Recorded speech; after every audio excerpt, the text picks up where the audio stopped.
Boa noite, meus irmãos. Tudo bem? Eu não vou ficar preso ali atrás, não, tá? Aí eu vou ficar dando uma andadinha por aqui. Um pouco para passar o nervosismo. E depois porque melhor estar olhando no olho, né? Eu sei quando está doendo mais, quando está olhando no olho da pessoa. E é importante nós sempre sermos revisitados pelo Espírito Santo de Deus. E eu lembro que uma vez eu fui ministrar em Porto Velho, um evento de uma igreja. E quando eu cheguei no auditório, talvez do tamanho desse aqui, e me deram a palavra, a primeira palavra naquele seminário, eu olhei no banco da frente, estava sentada a pessoa que me levou para o Senhor.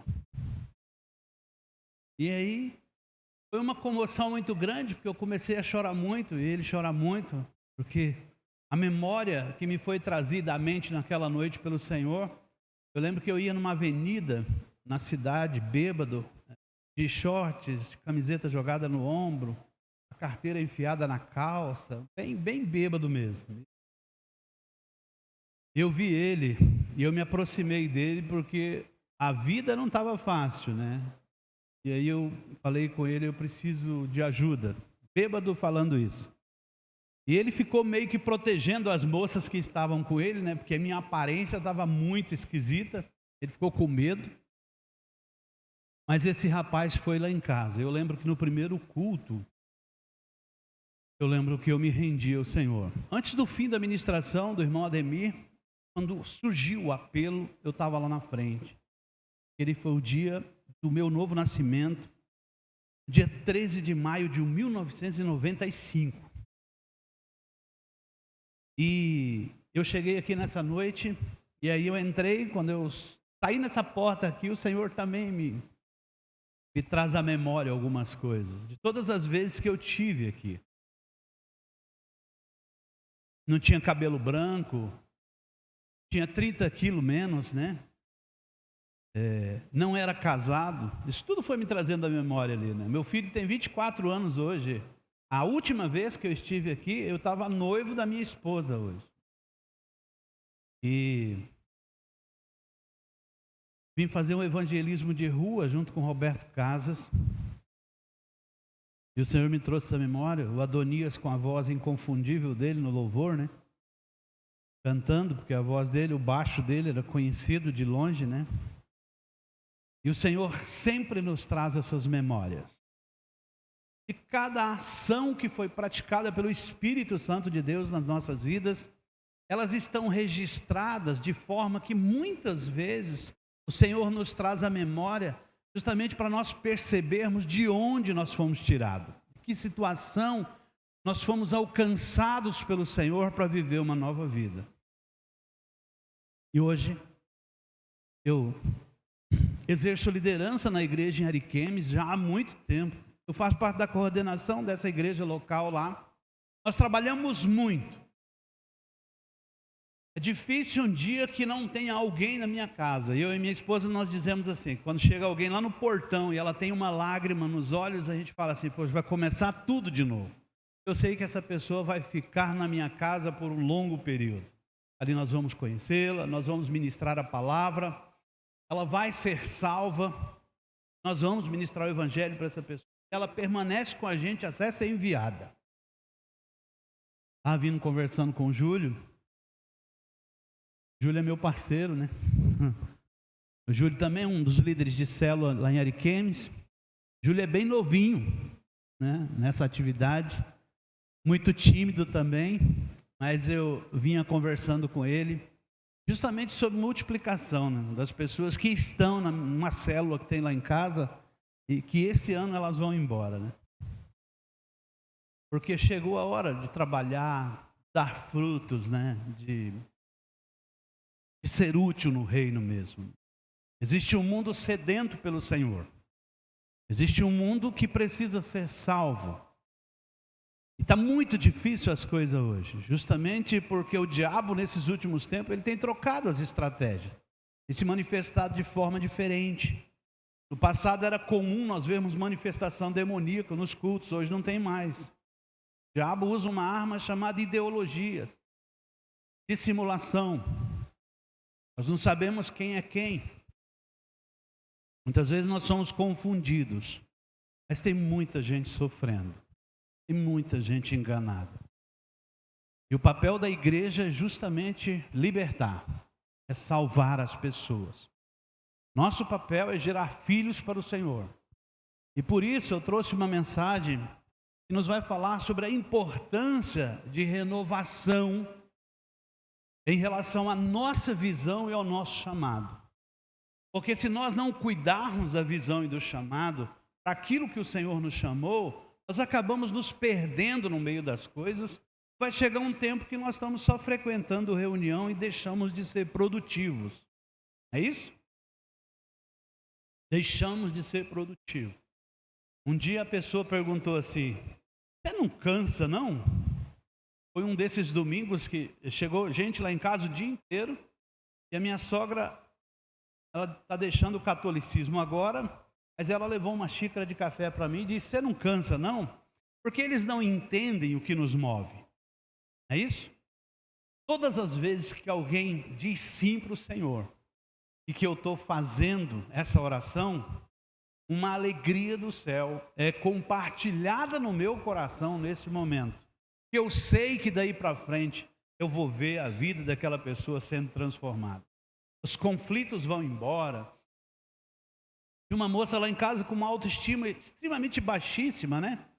E quando eu chamei ela e falei assim: montei um projeto para você. Projeto para mim eu quero que você faça esse curso aqui. Você pode procurar a faculdade. Você vai fazer esse curso. Falei: eu estudar? Já estou velha. Não, mas a primeira graduação da minha vida foi aos 40 anos. O resto eu passei bebendo pinga. 40 anos. E ela foi. Formou-se agora, é pós-graduanda. E simplesmente esses 4 aninhos que ela passou nessa formação, já deu um cargo de confiança na empresa que ela trabalha. Mas o que mais me alegra é olhar para ela e ver que ela é uma pessoa extremamente diferente, com visão, com propósito, trabalhando para o Senhor, líder de célula aguerrida, uma pessoa que eu confio mesmo, entendeu? Agora eu digo para ela assim: falta Deus arrumar um marido para você, casar. Ela já tem uma filha também muito linda, uma moça de 16 anos, e é assim que Deus faz, e salva, tira do poder do pecado, do poder do diabo, e traz, e faz com que as pessoas tenham um propósito na vida. Então, é muito importante nós sempre estar pensando no Senhor e pensando: Senhor, em que eu preciso ser renovado? Eu quero que você preste bem atenção nessa noite.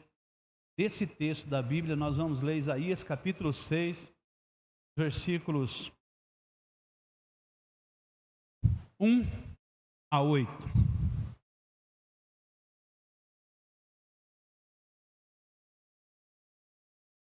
Vamos lá?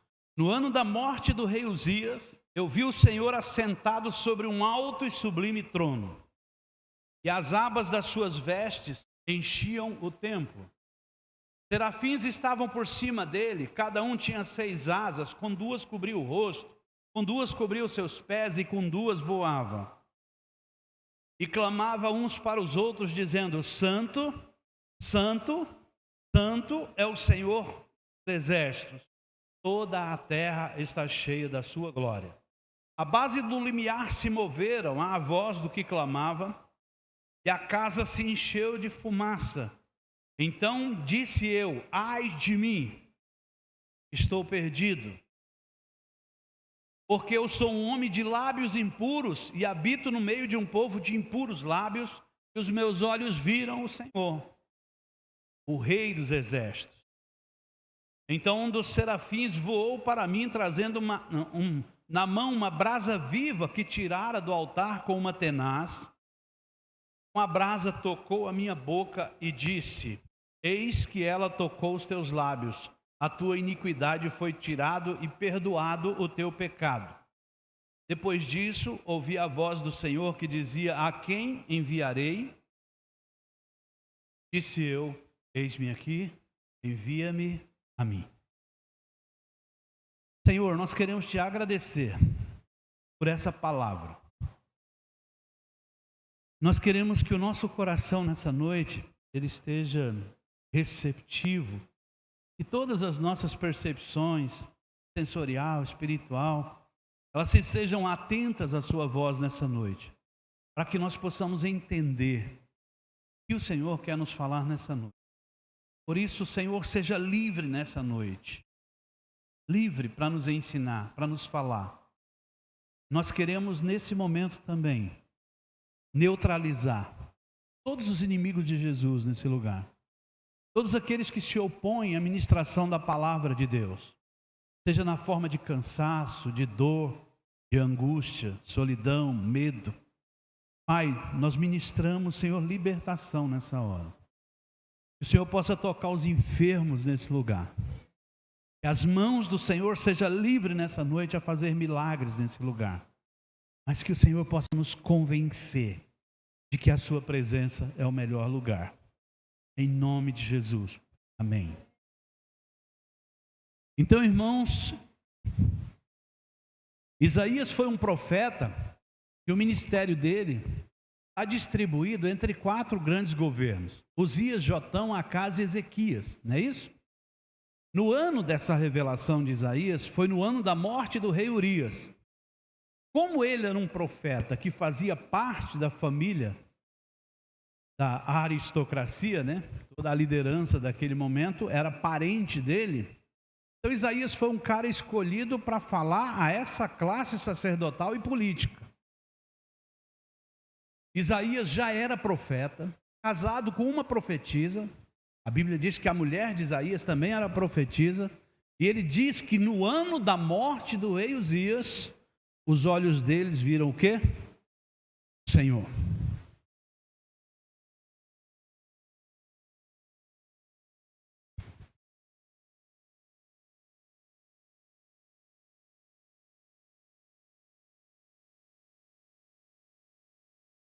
Isaías estava no templo, de repente aparecem os seres com 6 asas voando, e aquele lugar se move, enche de fumaça.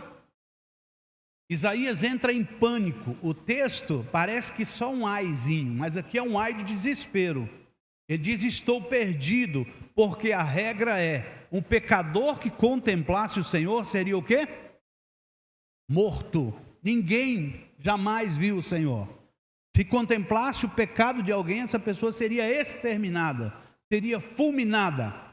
E Isaías contempla o Senhor no seu santo trono e ele entra em desespero.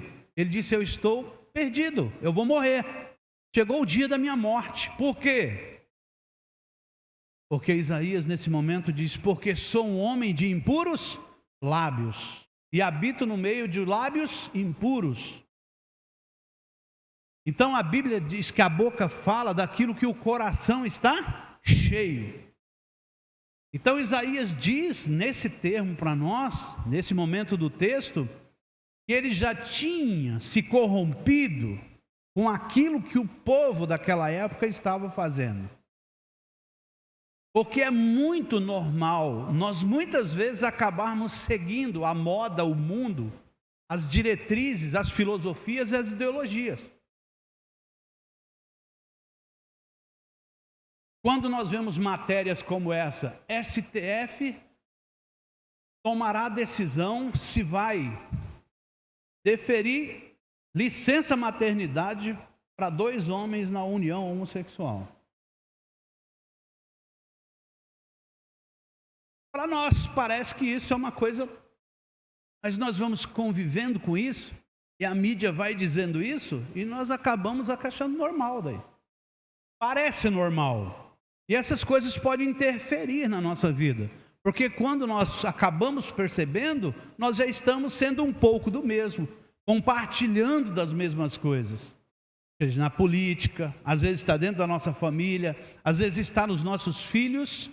E Isaías entende isso, porque diante da presença do Senhor, toda a iniquidade desse homem, que era o profeta, é revelada, e ele entra em pânico e diz: vou morrer.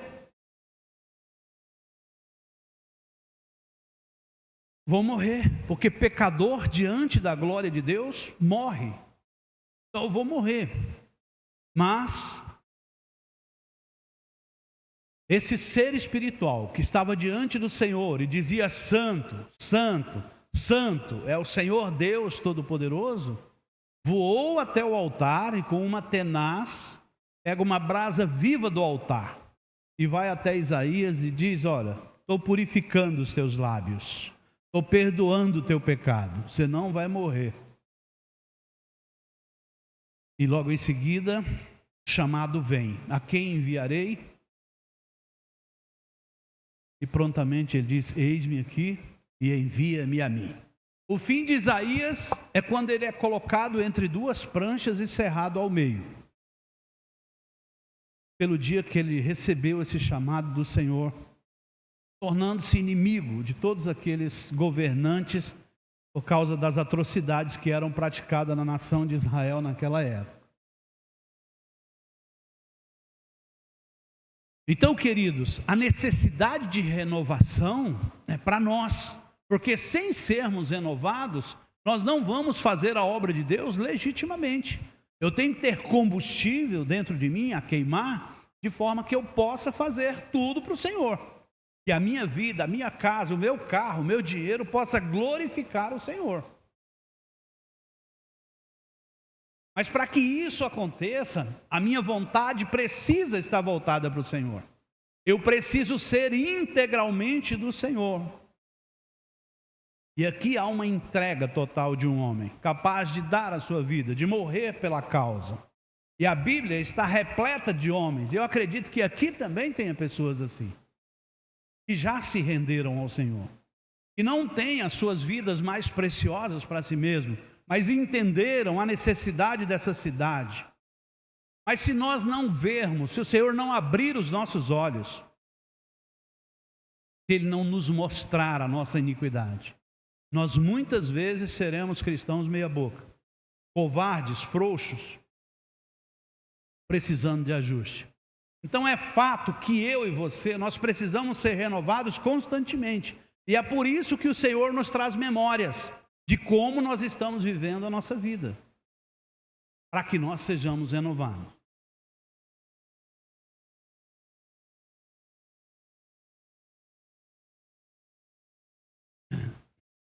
Outro dia, eu dei carona para uma moça, ela é uma líder de célula. E aí ela falou: Isalto, eu estou fazendo discipulado de algumas meninas, mas parece que eu falo, prego, não muda nada, Isalto. Parece que entra no ouvido e sai no outro. Aí eu peguei e falei assim para ela: ei, essa pessoa que você está ministrando o discipulado, ela já tem o Espírito Santo de Deus? Aí ela falou assim: eu não sei. Aí eu já não fiquei com dó da menina que estava sendo discipulada, eu fiquei com dó da líder, né? Porque não consegue identificar se o outro tem o Espírito. Então, de frente com a pessoa que precisa de Jesus, eu preciso ter dentro do meu espírito a certeza de que o Espírito que está dentro dele é do Senhor. Ah, Isalto, sou tão novinha e não sei fazer isso. Chama alguém com experiência. Depois que termina o papo, você pergunta para o irmão: e aí, teve testemunho? Se ele falar não, eu falei: então não tem o Espírito Santo. Nós fazemos o que com essa pessoa? Ministramos novamente a palavra, para que ela se converta. Mas como? Se os crentes não ouvem a voz do Espírito. Como fazer isso? Nesse momento, nós precisamos de renovação. Nós estamos perdidos. E às vezes no meio de um movimento, de célula, de vida, de pessoas, de muita gente, estamos perdendo as pessoas, ensinando elas a praticar a religião, ensinando elas a ir em reunião, a vestir assim, assado, comer isso, comer aquilo, perdendo tempo e não ministrando o Senhor na vida dessas pessoas. Para mim é mais fácil trabalhar com ele com o olho no olho, porque fica mais difícil para ele mentir para mim, apesar de que ele não é um cara mentiroso, eu sei tudo da vida dele. O dossiê da vida desse menino está comigo.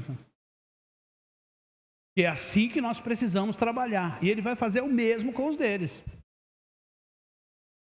E se nós não identificarmos qual é o impedimento, Nós não vamos fazer um trabalho eficiente para o Senhor. E eu não estou dizendo isso para ninguém aqui, isso é para mim. Vocês vão ver que no final eu não vou testemunhar, né? Porque aqui todo mundo está de máscara, né? Nós tomamos um banho em casa, né? Vestimos a nossa roupa, né? E cada um pegou sua máscara e botou e veio para cá, né? Porque se eu revelasse algumas particularidades da minha vida para vocês, talvez vocês se escandalizariam, né? Mas nós precisamos identificar isso e tratar isso de forma séria.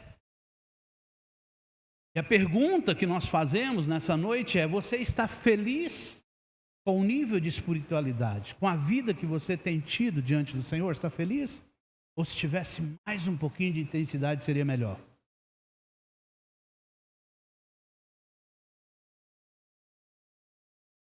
Se você disser para mim: olha, eu estou radiante na fé, vou dizer para você: parabéns, meu irmão.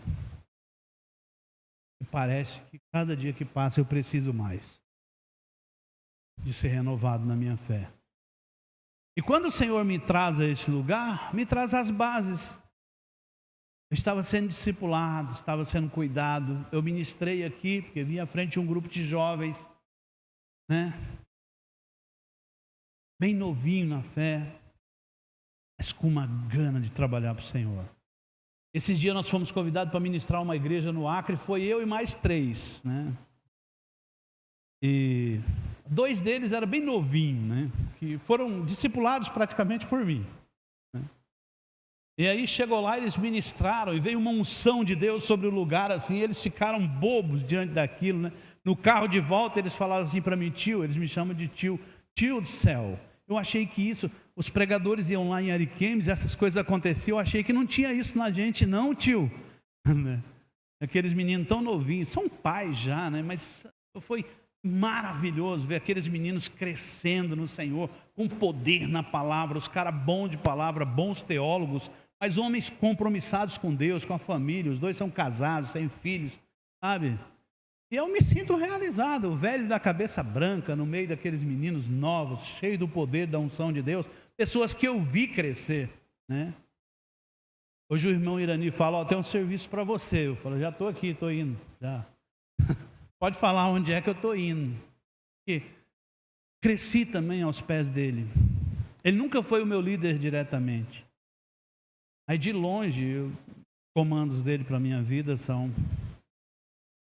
E hoje eu consigo assentar com os meus pais na fé, sabe? Com um amor incrível. É incrível quando eu me reúno com eles, né? Eu tenho 3 grandes referenciais de fé na igreja em Ariquemes. É o irmão Irani, o Pepinho e o Osmar. Todas as vezes que eu me reúno com qualquer um deles para comer alguma coisa, parece que o papo continua de onde nós paramos. Se o irmão Adonias estivesse aqui, também seria a mesma coisa, porque para mim também é um referencial de fé. Palavras dele foram muito importantes, são muito importantes para mim até hoje, como alguém que conseguia ler a planta da igreja com tanta facilidade e ministrou tantas coisas a nós. Mas é fato que nós vamos falar nessa noite de alguns aspectos que carecem de renovação. Amém? Estão prontos? Só foi a introdução, gente. Então vamos falar sobre alguns bem interessantes. Falar sobre a manutenção de algumas alianças. Então, existe uma aliança que ela é irretocável, perfeita. Não precisa fazer nada em relação a ela. É a aliança que Deus faz consigo mesmo. O dia que no céu Deus decide matar o seu filho, para que você fosse salvo, para que ele fosse salvo. Deus não fez essa aliança conosco porque sabia que nós quebraríamos ela. Então ele diz: então vou jurar por mim mesmo, eu mato meu filho e todos aqueles que creem nesse sacrifício são meus filhos, herdeiros junto com meu filho. Essa aliança, ela é irretocável, ela é perfeita, mas as outras dependem de nós.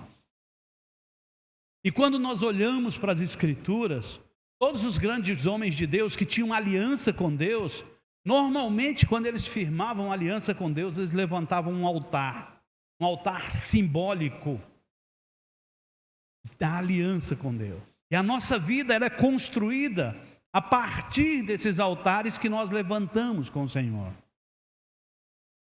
No dia que eu estava em Porto Velho, que esse menino, na hora que bateu o meu olho no dele, a comoção, levantou, abraçou, e eu falei, quero abrir um parênteses para contar. E ali houve uma aliança. E as alianças são importantes que nós revisitemos ela. É por isso que a graça do Senhor, ela se renova todos os dias da nossa vida. Quando Ele me lembra de quem eu era, pecador,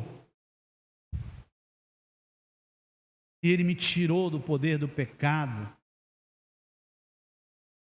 Isso para mim é o que mantém de pé. Então essas alianças com Deus, elas precisam de manutenção, as outras.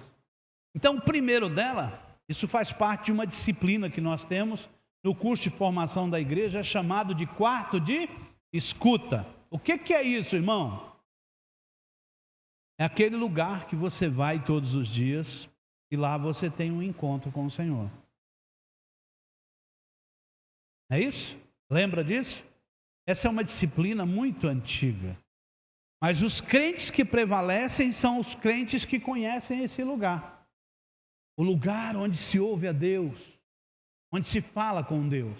Aí vamos abrir o texto, Mateus 6, 5 e 6.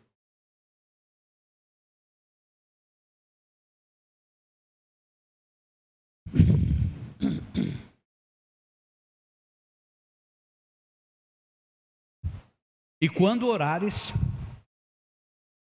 não sereis como os hipócritas, porque gostam de orar em pé, nas sinagogas e nos cantos das praças, para serem vistos dos homens. Em verdade vos digo que eles já receberam a recompensa.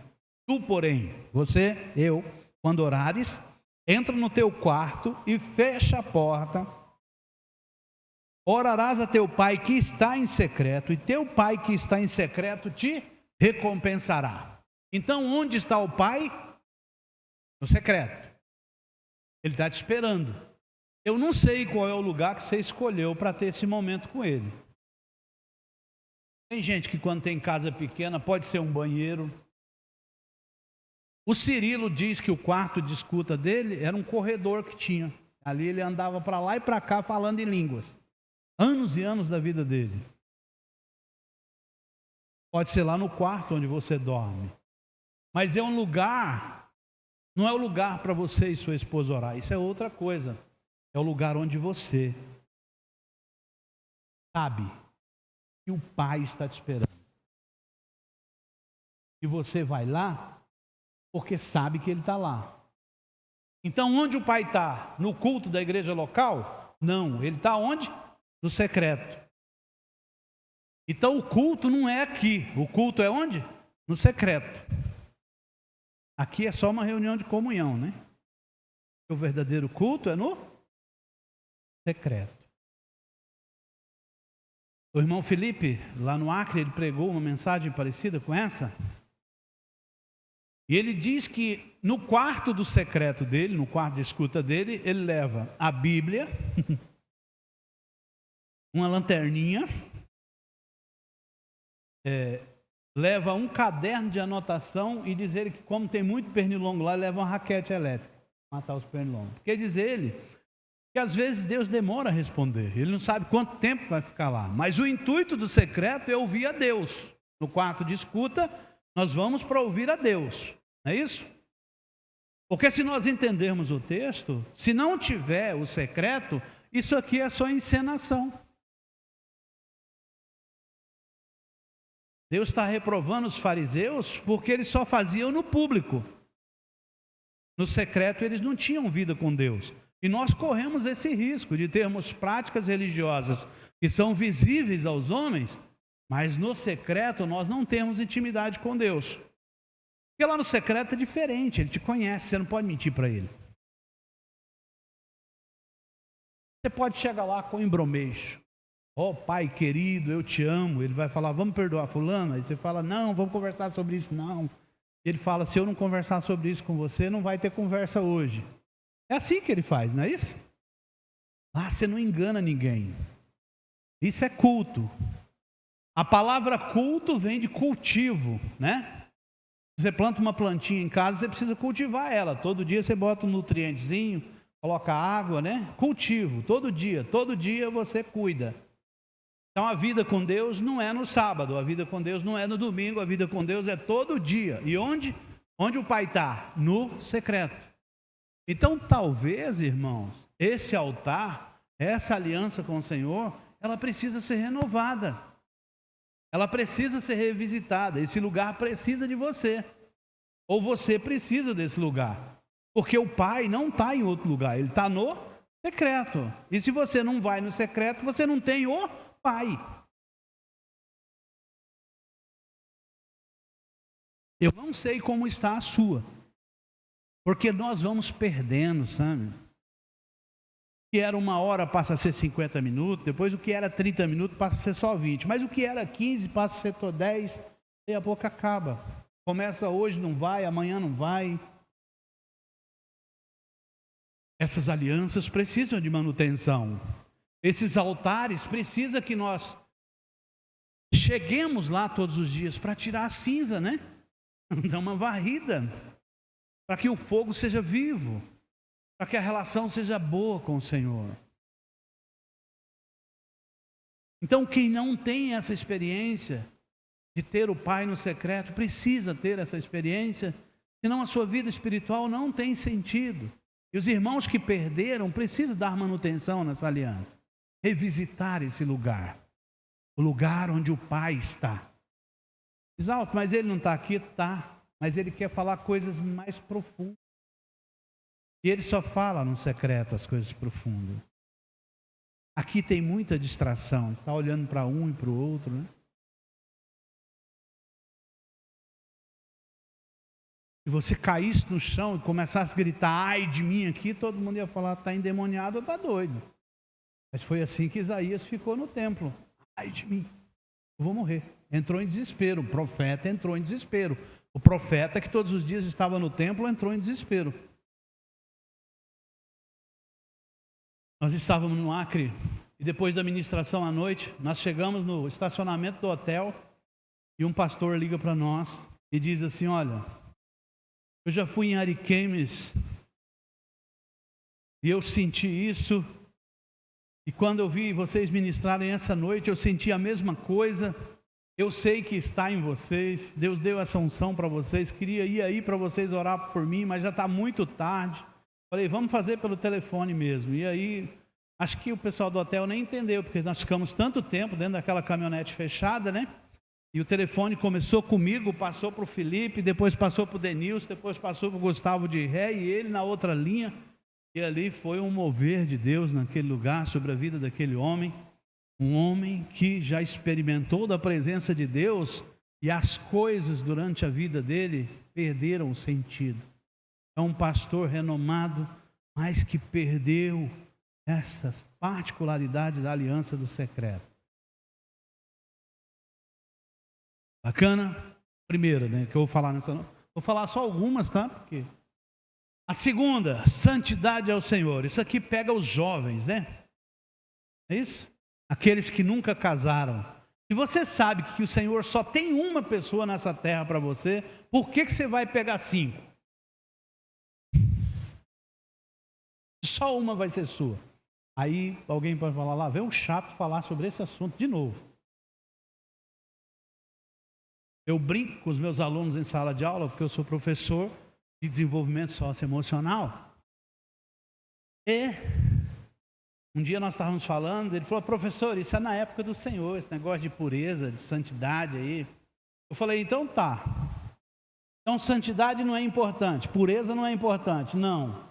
Aí eu falei assim, então vamos pegar 7 meninas aqui e 7 meninos aqui.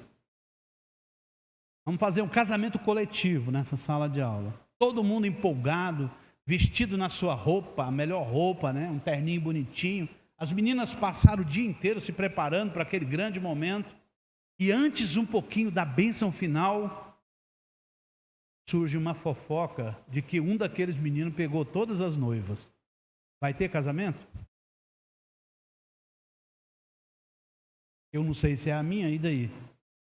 Vai dar bem ou não vai, né? Então, santidade e pureza é importante ou não? Então, se Deus tem uma pessoa para você, por que você tem que passar por 5? O mundo diz que é para ter experiência, irmão. Chama-se test drive, mas é o mundo. O Senhor não diz isso. E essa aliança, ela precisa ser revisitada. Ser revisitada por nós. Na nossa mente e no coração. É isso? Mente no nosso coração. Eles têm que estar íntegro diante do Senhor.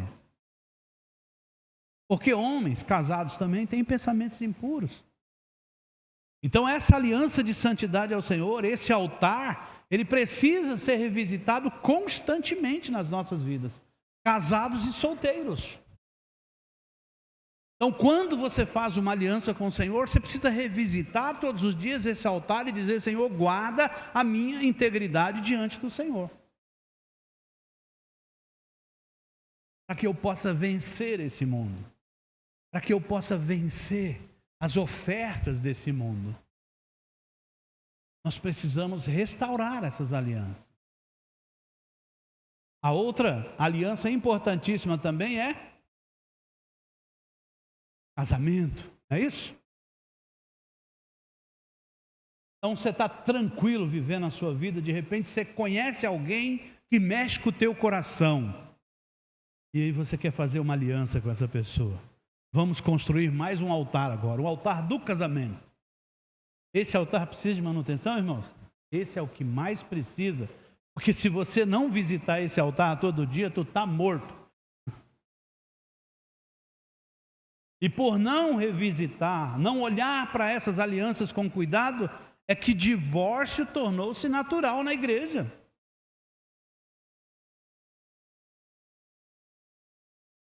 Porque eu me casei, mas não cuido do altar do meu casamento. Não cuido da minha esposa. E esse pastor que ligou para nós, recentemente ele foi uma das pessoas que passou pelo processo de divórcio. E aí, voltando para casa, os meninos dentro da caminhonete, eles perguntaram assim: tio, por que isso acontece? Eu falei assim: olha, cuida da sua barbinha, bota a sua de molho. Falei para ele. Um deles é vereador, né? Eu falei assim: olha, por quê? Semana passada a gente estava num encontro chamado Resgate. Na semana seguinte nós estávamos num encontro chamado Renovo, ministrando lá. Hoje nós estamos no Acre. Eu falei: semana que vem eu vou estar em casa com a minha mulher, mas você vai estar lá em Brasília. Então cuida do seu. Porque às vezes cuidamos de tantas coisas e nos esquecemos do casamento. É por isso que acontece divórcio na casa do pastor, na casa dos irmãos. Porque nós não revisitamos, não cuidamos das nossas alianças. E ninguém é obrigado a fazer aliança com ninguém. Olha o casal apaixonado ali, ó. Não é obrigado a fazer aliança com nenhum dos dois. Mas a partir do momento que convidam o Senhor para fazer parte dessa aliança, vocês precisam da mesma característica do Senhor, que é a fidelidade. Para sempre. Não existe divórcio. Se um dia eu ver vocês dois num cartório pedindo divórcio, eu vou ser testemunha contrária a vocês, por conhecerem o Senhor.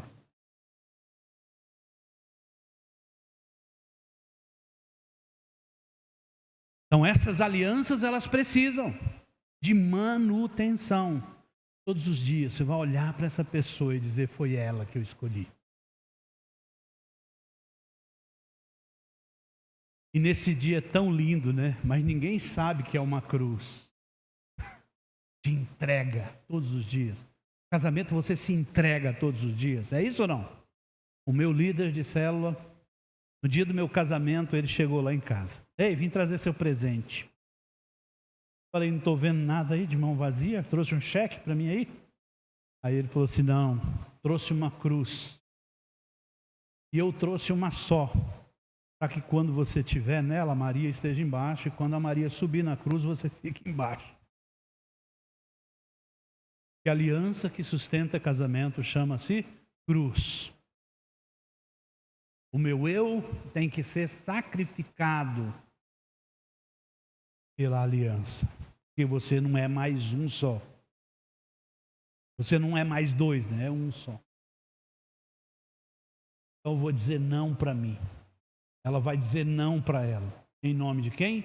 De uma aliança de fidelidade ao Senhor. E a igreja precisa revisitar esses altares e essas alianças. Caso contrário, nós vamos nos parecer com o mundo. Um dia nós vamos entrar no templo e o Senhor vai se manifestar e nós vamos gritar: ai de mim, porque sou um homem que tem um coração igual ao do mundo.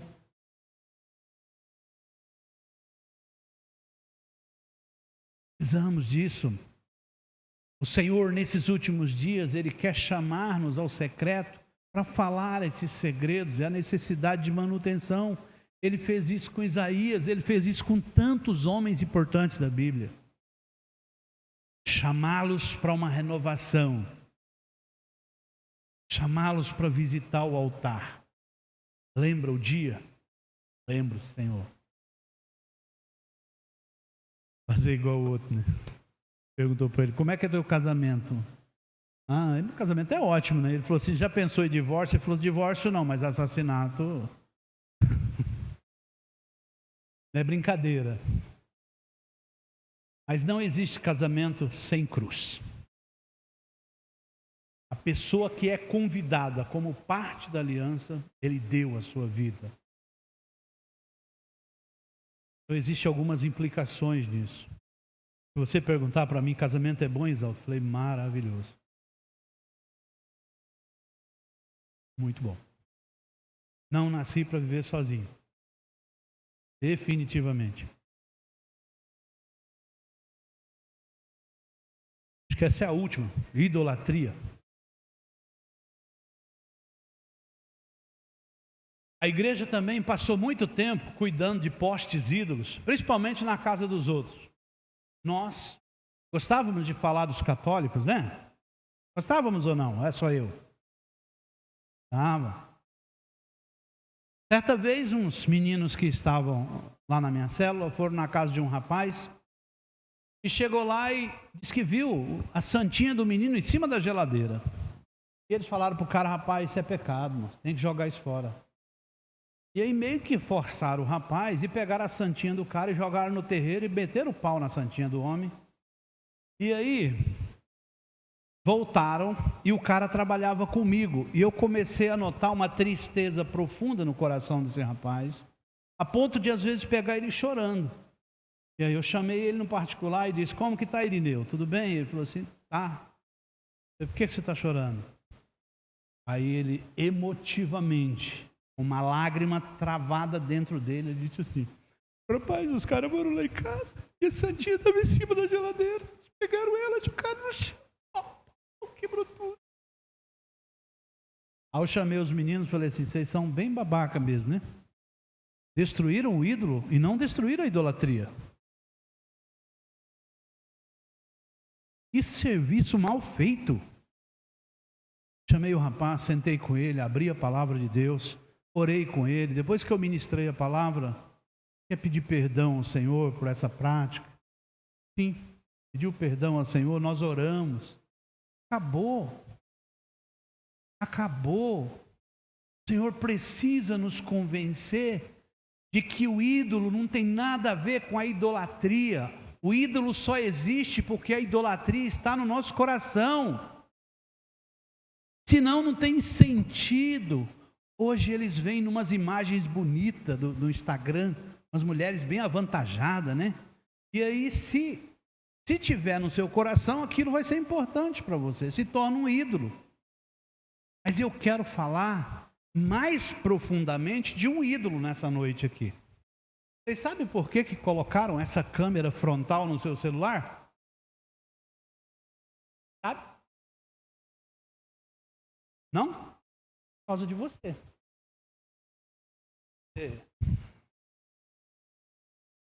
E aí, posta lá e fala: vou ver quantas visualizações vai dar. Aí você posta você orando com a Bíblia. Eu falo: nossa, é santo o homem. Aqueles momentos que a pessoa está chorando no culto com as mãos para cima, parece que existe uma entrega. E às vezes eu olho e falo: será que é verdade? Vou lá na casa dele ver se tem entrega mesmo. Lá não tem nada. Por que, irmãos?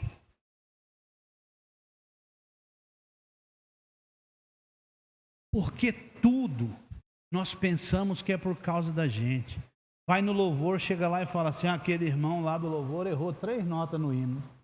Ele semitonou, no lugar de bemol ele colocou uma diminuta. E aí eu fico perguntando, o culto é para você? Aquelas irmãs do louvor desafinou, mas o culto é para você? Porque eu acho que o culto era para o Senhor. Era para mim. O culto não é para mim. O culto é para o Senhor. Eu estou reclamando de quê? Mas tudo nós pensamos que é para nós. Nos sentamos, aí tem uma apresentação bonita, nós aplaudimos, depois nos levantamos e vamos para casa felizes, como se tivéssemos adorado ao Senhor. Mas tudo não trata de satisfação do próprio ego.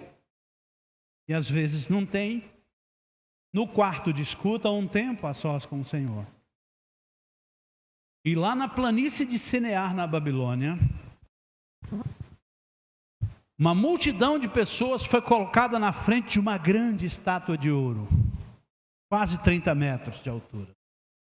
E ele diz, que rufem os tambores. Depois que nós tocarmos toda sorte de instrumento, todos vão se prostrar diante da estátua do rei. E aí fica 3 cidadãos de pé. Vamos dar mais uma chance para vocês.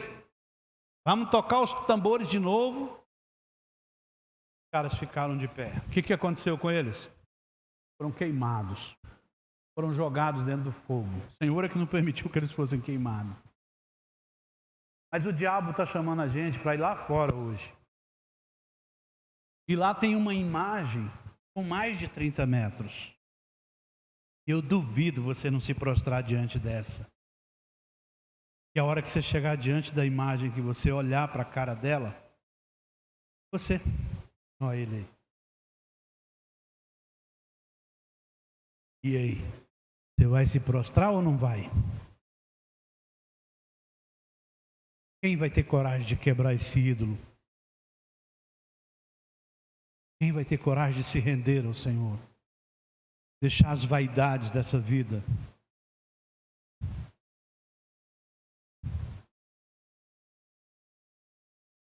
A minha vida foi entregue ao Senhor. Trabalhamos muito por causa de vidas.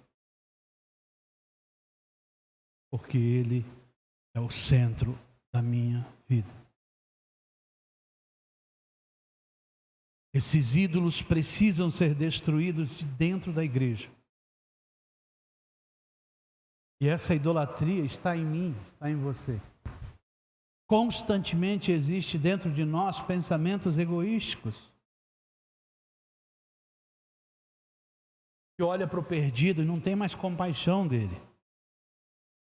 Esse irmão que estava comigo no Acre, o mais novinho, os caras chamaram ele e falou, vai lá no centro de recuperação e ministra uma palavra para os meninos lá, né? E diz ele que foi, chegou lá e falou, vou lá só para cumprir tabela, né? Pegou uma palavra da internet e foi lá. Chegou lá, diz ele que a hora que ele estava sentado na mesa, o Senhor visitou ele. E disse bem assim para ele. Ele olhava para aqueles rapazes que moravam na rua, que estavam bêbados, e disse, isso é um vagabundo, devia matar todo mundo. E aí Deus disse para ele assim, podia ser você. Porque você não pôde escolher a casa que você nasceu, não escolheu seu pai, não escolheu sua mãe, não escolheu ter casa, não escolheu ter carro. Se você tem tudo isso hoje é porque o Senhor teve misericórdia de você. Mas a essa pessoa, o diabo conseguiu jogá-lo no mais profundo abismo, a ponto de perder o zelo pelo seu próprio corpo. E agora, como servo de Deus, eu olho para essa pessoa e a desprezo, sendo que o meu Senhor morreu por essas pessoas. Então eu não passo de um idólatra.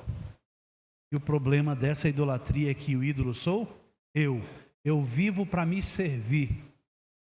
Se a minha conta bancária está recheada, eu estou feliz. Se eu não tenho falta de nada, eu estou feliz. Se a minha mulher me faz raiva, eu tenho que estar feliz. que não vivo para mim mesmo. Então, por isso, o nosso coração ele precisa ser revisitado. Não adianta quebrar os ídolos, se não quebrarmos a idolatria.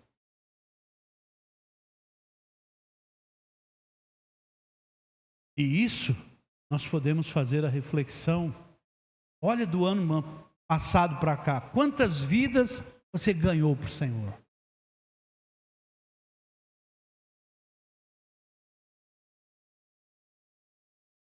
E às vezes eu não ganhei ninguém, porque eu vivi para mim mesmo, para o meu emprego, para o meu dinheiro, para o meu investimento. Eu não vivi para o Senhor. Mas eu olho para a imagem do outro e digo, ó, ele é idólatra. Eu não.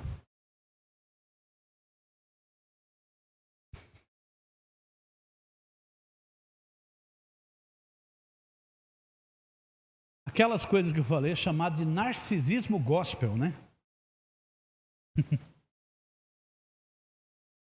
Esses tronos são construídos que giram em torno de mim mesmo. E nós precisamos separar os ídolos da idolatria.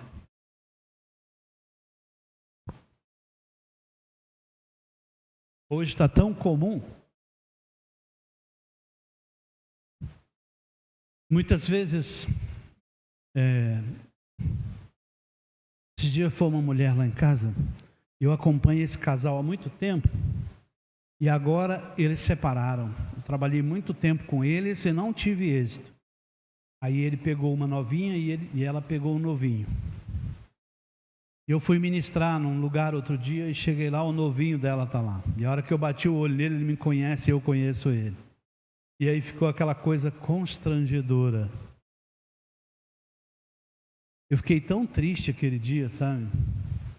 Nós perdemos um casamento. Agora os filhos vão ver os pais. Eu falei, Senhor, nós não tivemos êxito nisso. Mas eu tenho certeza que daqui uns dias começa a infelicidade, né? Porque aquilo que nós procuramos não está em homem nenhum. Não está em ninguém. Ninguém pode suprir nada no outro.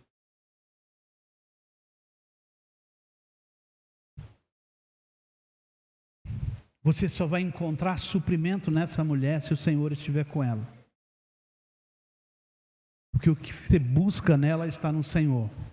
O que ela busca em você está nos atributos do Senhor. E aí começa a infelicidade. Aí normalmente larga daquele e pega outro. Aí começa a ter problemas psicológicos. Começa a ser infelizes com o trabalho, com a empresa. E aí vai lá no terapeuta e sai com um laudo de síndrome de burnout. O trabalho está me incomodando. E às vezes nem é o trabalho. Foram todas as alianças quebradas que te levam a uma infelicidade hoje que nada que você faz está bom. E nós temos muitas pessoas desse jeito para restaurar. Mas para que nós façamos isso, nós precisamos olhar nessa noite para as nossas alianças. Como elas estão? Quais os tronos precisam de manutenção na nossa vida? Quais os tronos não? Quais os altares precisam de manutenção na nossa vida? Quais alianças precisam ser revistas em nós hoje?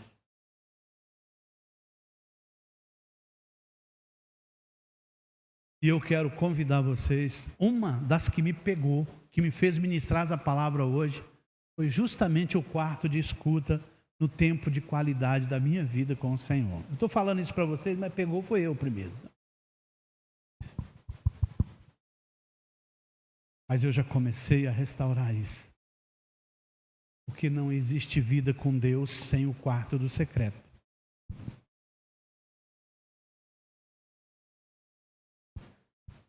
Não adianta nada você ganhar o mundo inteiro, de repente perder a sua esposa.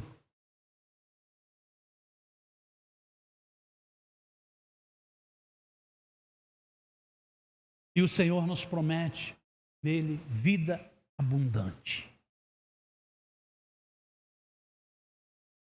Ele quer olhar para você e o seu coração dizer para ele assim: eu estou satisfeito com o Senhor.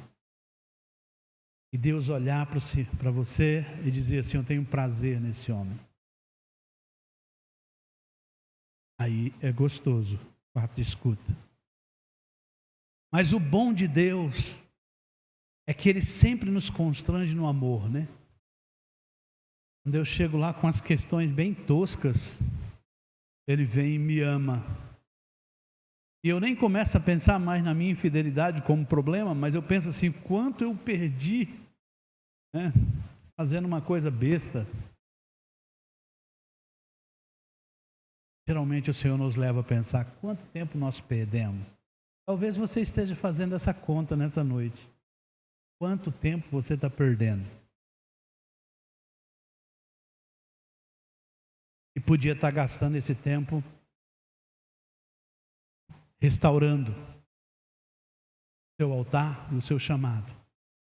Nós fomos chamados para ser representantes do Senhor aqui nessa terra. E como representantes do Senhor, nós precisamos olhar para tudo, para as alianças que nós temos, porque o mundo está de olho nessas alianças. Será que ele é fiel às alianças que ele tem com o Senhor? E isso é que nos faz ter uma vida espiritual de sucesso. Fora disso, não tem espiritualidade. Vai ser só religiosidade. E toda religiosidade é vazia. Não preenche o nosso coração. Cultos não preenchem o nosso coração. Mas o secreto preenche. Conclusão. Passei do tempo? Não. Então, Deus ainda te chama. Eu não sei onde você parou. Eu não sei onde você deixou de ouvir a Deus. Eu não sei em que ponto da sua caminhada você perdeu.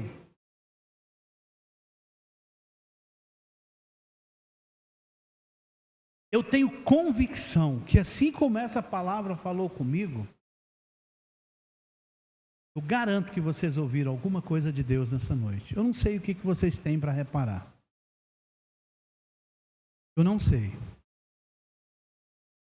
Mas eu tenho a convicção de que assim como mexeu comigo, mexeu com vocês. E nós somos muito parecidos.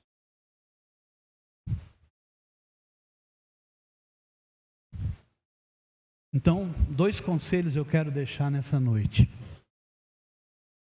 Restaure a sua aliança. Já pensa no lugar. Se você não tem um lugar que você se encontra com o Senhor, já pensa nele. Essa é aquela pedra distante. Pensa no horário que você quer falar com Ele. Fala: Senhor, todos os dias a esse horário eu vou estar aqui. Senhor, eu quero dedicar inicialmente 15 minutos com o Senhor. E aí esse papo vai ficando interessante. Daí a pouco você já fica lá 1 hora e quer ficar mais. E eu duvido se a sua vida não vai ser transformada. Duvido. Mas comece nessa noite, olhando para essas alianças. Se você não tem um quarto de escuta, um lugar onde você fala com o Senhor, eleja nessa noite. Separe tempo para isso. O Senhor está no secreto.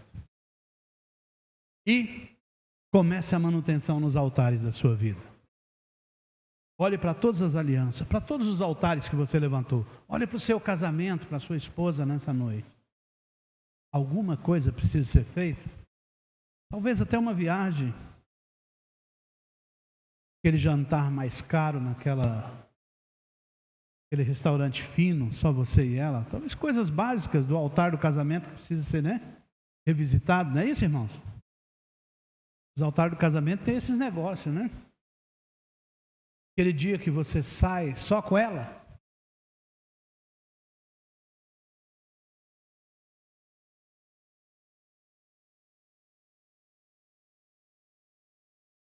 Mas nós precisamos começar a fazer a manutenção desses altares. Vamos começar tirando a cinza, né? Aquelas coisas velhas. Depois nós, fogo, sacrifícios e a manifestação da gloriosa presença de Deus nas nossas vidas. Para consumir esse velho homem. E dali sair um homem capaz de dizer ao Senhor: eis-me aqui, envia-me a mim. Senhor, eu quero que você fique de pé nessa noite.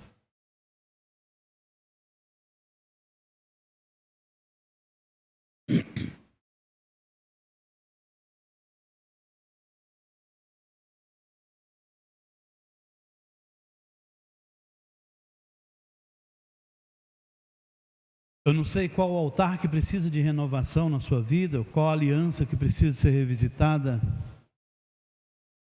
Talvez o Senhor já falou com você, você já até fez o compromisso. Mas se você não fez ainda nessa noite, vou dar 2 minutos para você falar com o Senhor.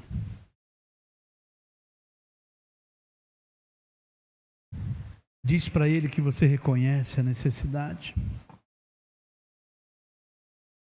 Diz para Ele que você se sente vazio nessa noite. Diz que você não tem às vezes mais prazer na casa de Deus.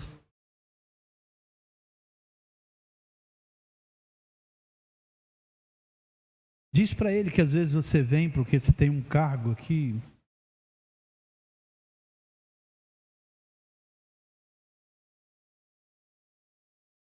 Olhe para sua esposa, para sua aliança de casamento. Quando você conheceu ela, o chamado do Senhor com ela para a sua vida como ajudadora. Começa a arrepender-se dessas coisas. Senhor, eu reconheço nessa noite que a sua presença está nesse lugar. A sua glória manifesta nessa noite. Ela nos faz sentir a necessidade de estar com o Senhor nesse momento. Senhor, nós assumimos o compromisso de restaurar os altares, de olhar para cada aliança que nós fizemos com o Senhor. Senhor, nos lembre das alianças que nós fizemos com o Senhor. Nos faz voltar atrás. Nos dê prazer na sua obra, Senhor Jesus. Nós precisamos ganhar essa cidade. Nós precisamos ganhar esse estado de Rondônia. Nos faz uma igreja poderosa em Jaru, de homens e mulheres, com alianças profundas com o Senhor. Levanta jovens que oram nesse lugar, Senhor Jesus. Jovens que já se separaram para o Senhor, que já entregaram os seus corpos, os seus desejos, e consagraram suas vidas ao Senhor. Senhor, onde estão eles? Quantos não estão aqui ainda? Eles precisam se manifestar. E a igreja precisa achá-los, como as ovelhas perdidas da casa de Israel. Ah, Senhor, nos faz lembrar daqueles que não estão mais no nosso meio, que um dia, por um motivo qualquer, uma briga qualquer, eles se perderam. Senhor, traz misericórdia ao nosso coração em relação a eles. Nos faz sentir, Senhor, compaixão deles nessa noite. Mas acima de tudo, Senhor, derrama uma unção sobrenatural sobre nós. Uma unção capaz de quebrar os grilhões e cadeias que nos aprisionam e que nos façam, Senhor, estar sempre atento ao teu chamado e dispostos a restaurar o altar, dispostos a olhar para a aliança, dispostos a dizer: Senhor, eu quero ser fiel, Senhor. Muda o meu coração, arranca a idolatria do meu coração. Senhor, identifica nessa noite o meu ídolo, para que ele possa ser tirado, para que eu possa me arrepender da idolatria e voltar para o Senhor. Obrigado, Pai, por essa noite, pelos irmãos aqui em Jaru, em nome de Jesus. Amém. Amém. Obrigado, irmãos.